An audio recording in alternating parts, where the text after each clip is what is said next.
Welcome to Drive the Daf, clear, structured explanation of the daily Daf in 20 minutes. You can even follow in the car. Eruvin Daf Ayin Aleph contains one Mishnah, which divides the Daf into two separate sugyas.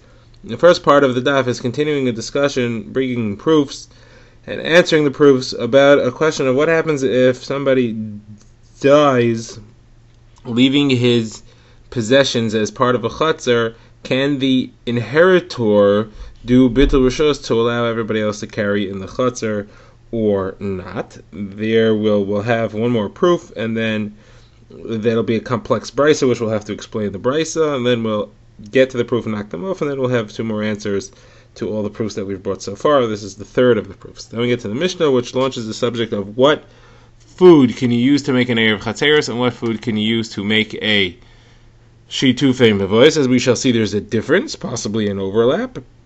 And the question that is interwoven with this is, when you have a shitufei mevois, does that also work as an erev chatzeros or not? So first of all, we've been discussing thus far a question: what happens when somebody dies and he leaves over his property in a chutzner? Can the inheritors do an erev? Can the inheritors do a bitul rishus, or do we say only the person who himself could have done an erev chatzeros before Shabbos, only he can do a bitul rishus? But if he's gone and he died, the inheritor cannot. So we're bringing a brisa here, and this brisa is complex. We're going to have to explain both the reisha and the seif of the brisa. And once we get through that and we understand the brisa, then we can try to bring a proof from it. So first of all, what does the brisa say? The case of the brisa is where you have a Jew and a guy together sharing a courtyard. They actually live in one apartment building and they share the yard, but that makes no difference. And the brisa says as follows: it says that it's not a Jew and a guy, it's a Jew and a ger. The significance of a ger is that he's a Jew, he can do erev chatzeros, he can do bitul rishos. But when he dies, his belongings are hefker. He has no inheritors, and anybody from the street can come and grab his property and become the inheritor. So what happened over here was that the ger died. In the reisha, he died just before Shabbos, and in the seifa, he died just after Shabbos. And in each of those, we have two cases. What happens if a Yisrael took possession of his property, and what happens if a Yisrael did not take possession of his property? Now, the brisa has a funny expression. It says as follows: it says, if he died just before Shabbos, so then, even though a Yisrael took possession of his property, it's usher anyway. That seems to imply that had Yisrael not taken possession of his property, it would certainly be usher. The Gemara, of course, asks, how does that make sense? If nobody took possession of his property, it should be mutter. There's no owner.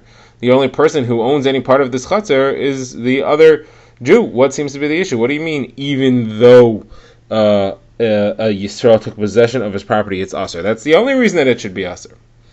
Okay, second half of the brisa says that he died just after Shabbos began. Here the brisa says, even though nobody took possession of his property, it's still permitted. The Gemara says, well, one second, I don't understand this. Even though nobody took possession of his property, it's still permitted? What do you mean? If somebody had taken possession of his property, then you're saying it should for sure be permitted? You're saying if somebody had taken possession, it would be permitted, clear. Even though nobody took possession, it's still permitted. What do you mean? If somebody had taken possession, how could you say that that's the reason it should be permitted? It's the reason it should be forbidden. Because there's somebody else there. Somebody else owns the land now. The Gemara answers by saying what the brisa means when it says that somebody took possession of his property. It means somebody took possession of his property a while later. And if the ger had died before Shabbos, the person who took possession of his property didn't take possession until it was already Shabbos. So now, in the reisha, the ger died before Shabbos, the person didn't take possession of his property until Shabbos began, so you may think that since the possession was hefker when Shabbos began, there's only one owner of the yard, which is the other person who lives in the yard, and therefore there is no problem, the yard is mutter, and it doesn't matter what happens later because Shabbos began with the yard permitted to carry. On that we say, no, that's not correct, because the person who took possession could have taken possession earlier, and therefore it was not a clear heter here. The status of this yard was unclear. It had a hefker property in it, which could have become the property of another Jew who didn't do an Eruv, therefore it wasn't clearly determined that it was mutter. So you don't say that it started Shabbos in a mutter state. And therefore, even though a Jew didn't take possession of it until Shabbos began, it is usher. Now, not only if a Jew did take possession before Shabbos began, is it usher? But even in this case, where a Jew didn't take possession until after Shabbos began, it's still usher.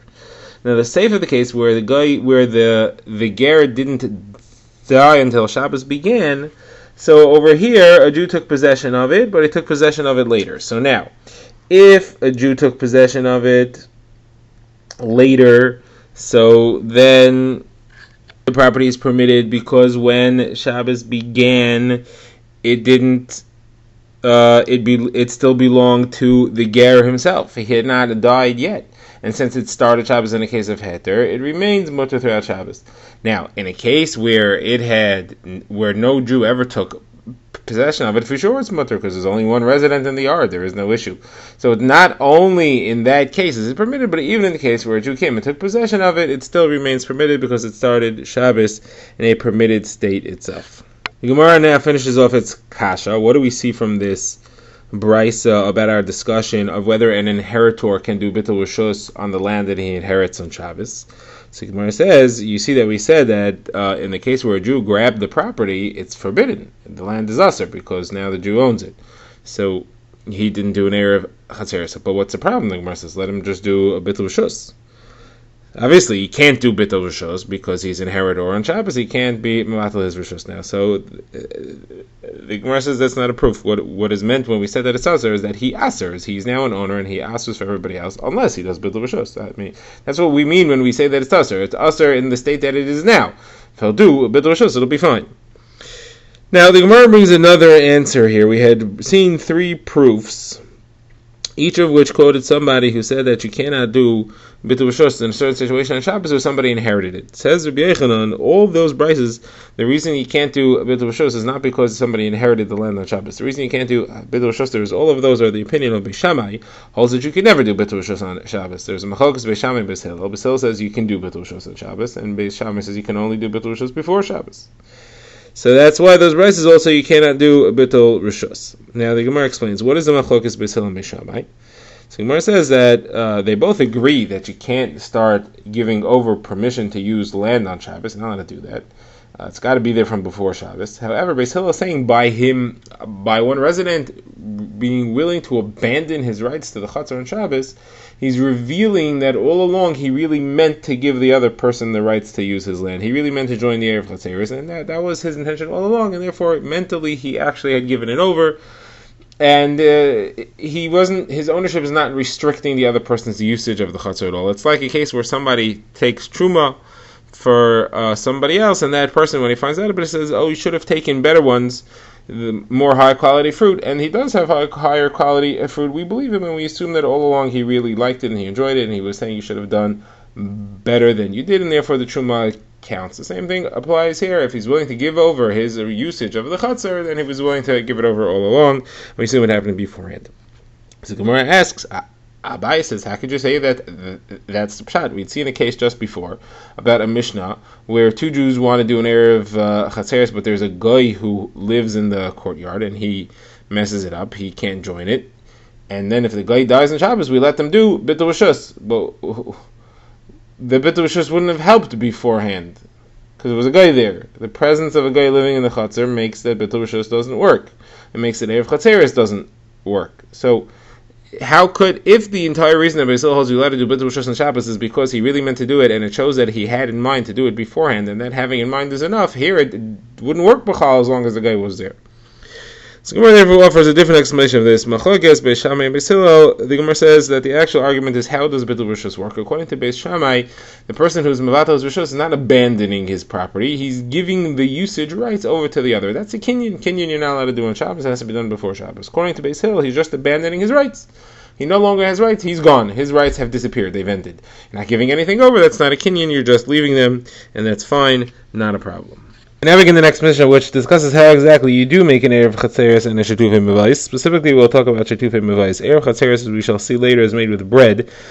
Shetufei Mevais is generally made with wine or oil, some type of liquid. Now, just like an Erev Chatzeres, Shetufei Mevais is made by each of the people who live in the Mavoi, bringing a little bit of wine and placing it all together in one container. That way, everybody has some possession in this container together. That container is left in one of the courtyards, and that creates a conglomerate corporation which then owns the entire mavoi, and therefore it belongs to only one individual. Now the Mishnah discusses what happens if the people that live in the mavoi already have a partnership in something. Is that partnership enough to be considered like they all own, they have one corporation which can then be used to own the entire mavoi, or do they have to create something new for the purpose of shitufei mavos? An old pre-existing shituf, is that enough or not? So the Gemara says that if everybody who's joining in the mavoi has a shituf in the same material, let's say they all own wine in a barrel, so that's enough. If, however, you have let's say there are 3 residents, and one of them has a partnership with one in wine, and one has a partnership with another in oil, so that's a machlekes. The Tanna Kama says that's no good, you have to make a new shituf, and Reb Shimon says no, that's enough, that's okay. So the Gemara discusses the original case where you had wine. It also sounded like you had one person has 2 partnerships, one with each of the other 2, and you have wine with that's owned in a partnership with one person, and separately wine that's owned in a group with another person. The Gemara says that cannot be the case. It has to be that all 3 people have wine in the same kli. That's actually the difference between the 2 cases, the Reisha and the Seifa. The first case, the Tanna Kama holds everything's fine because all 3 have wine together in one kli. The second case, you have 2 separate kelim, one is oil and one is wine. The Gemara says this has to be because if the first case there were also 2 separate kelim, one shared with 2 people and another is shared with another set of 2, or one with another, the same one of the first partnership with another person. So if it's 2 separate kelim, 2 separate partnerships in wine, so what should be the difference between the first case and the second case? Why should there be a different halacha? Either way, you have 2 partnerships existing in 2 separate kelim. So the first one, the 2 ones are wine and wine, 2 wine partnerships, and in the Seifa, the 2 partnerships are different materials. One's a wine partnership, and one's an oil partnership. Why should it be a difference? Who cares if it's wine or if it's oil? Obviously, the difference is that in the first case, all 3 people who live in the mavoi have all the partnership together in one kli, one barrel of wine. They each have a shared interest in it. And in the second case, it's wine and oil, so it's 2 separate kelim, and therefore it doesn't combine everybody. So the Gemara says not necessarily. It could really be that the first case is talking about where there are 2 separate kelim, 2 separate partnerships, and the reason why it's okay is because those 2 kelim could be mixed. You have 2 separate existing partnerships, but those partnerships could be combined into one broad partnership of everybody who lives there. The latter case, the Seifa, if one is oil, one's wine, you can't mix those. Okay, now the Gemara goes on to discuss Rabbi Shimon's opinion. Rabbi Shimon had said that even if you have a partnership of oil and a partnership of wine, that's okay. The Gemara wonders at that. The Gemara says, how could that be? You have a partnership of oil, a partnership of wine, those can't be mixed together. You don't have everybody in the mavoi in one partnership. You have 2 separate partnerships. How is that possibly going to be a functional shitufei mavos? So the Gemara says, Rabbi Shimon's talking about a case where you have one chutzner between 2 mavos, and that middle chutzner, that chutzner between the 2, is making a shitufei mavos with one mavoi and a shitufei mavos with the other mavoi. It's making 2 separate shitufei mavos. We're not trying to get 3 people in one mavoi together in one partnership. If we were doing that, they would have to be able to mix together into one. Here you have 2 separate partnerships going on. The middle chutzner is planning on having a shituf mavos with the mavoi on its left and a shituf mavos with the mavoi on its right. Those could be different materials.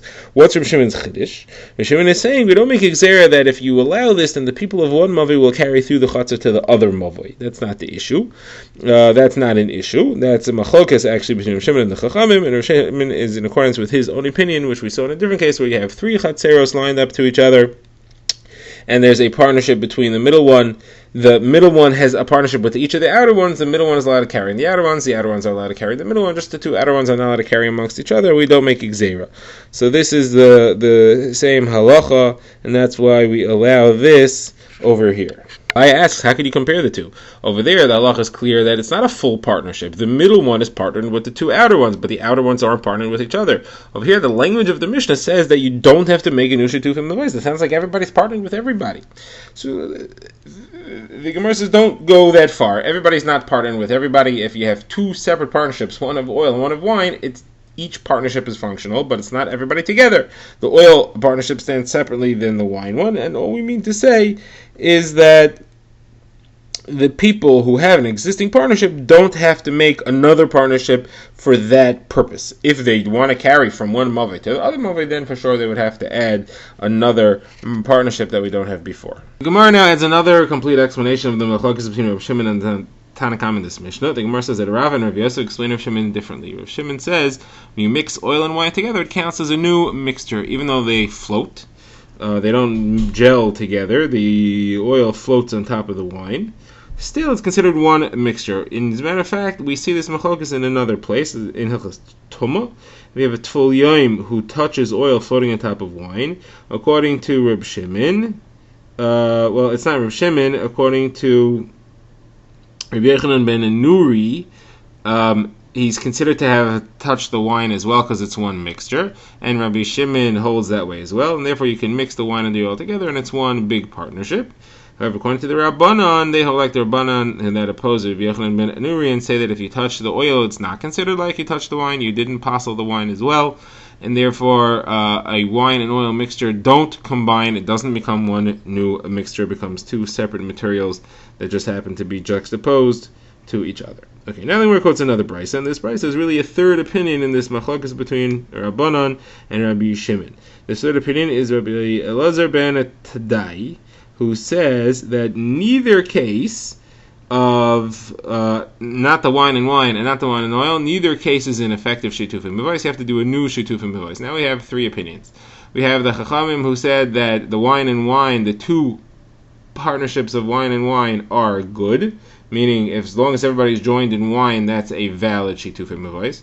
We have Rabbi Elazar who said even if it's wine and oil, it's a valid shitufim mevais. Now we have Rabbi Elazar and today that says none of them are valid shitufim mevais. You have to make a new shituf mevais. Now the Gemara offers two potential explanations of what Rabbi Elazar ben Tadai holds. Why does he hold that none of these shitufim mevais works? Why do you need to make a new one?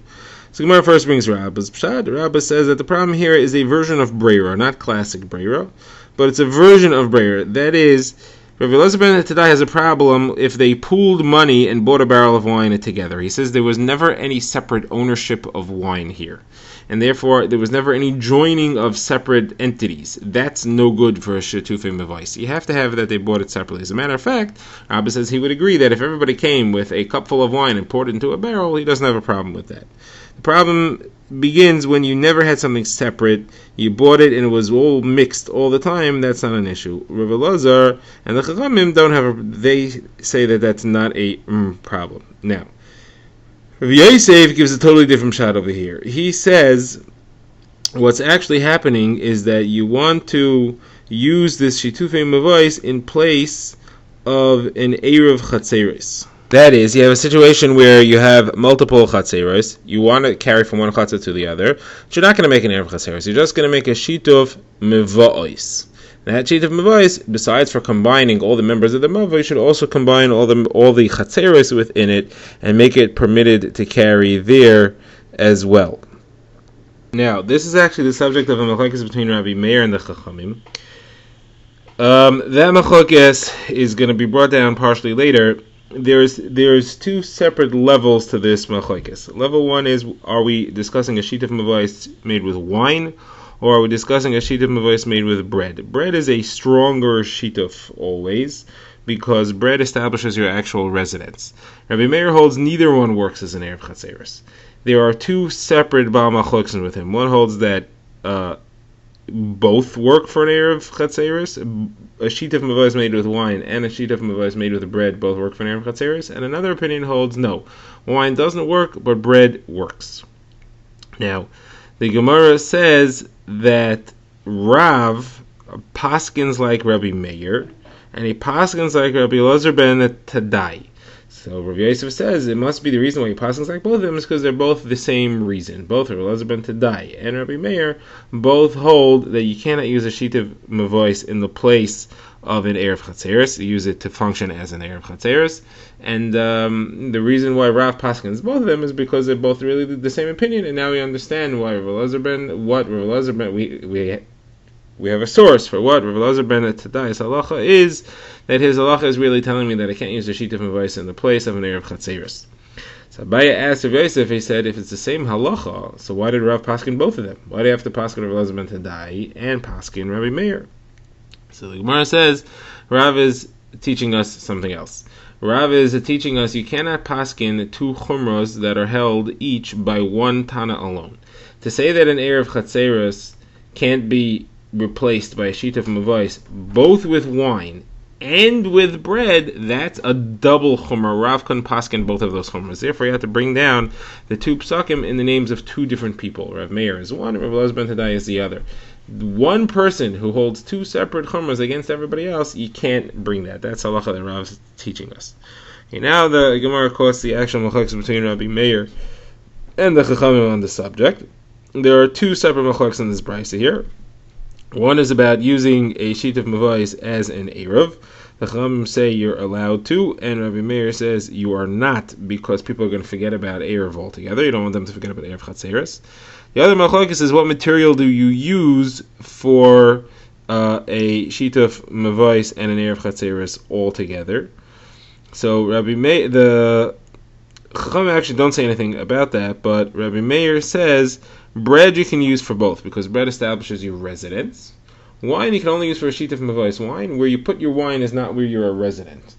The mavois is not where you're a resident either. You're just joining in your ownership. However, a Erev Chatzeres cannot be made with wine, because you're not setting up your residence. You have to set up your residence to make an Erev Chatzeres. In order to do that, you have to put bread in one of the houses. You cannot just put wine. Drive the Daf is a project of the Grand Woodlands Shul and is presented by Rabbi Yitzchak Landa. Find us on YouTube or subscribe to daily emails by emailing drivethedaf@gmail.com.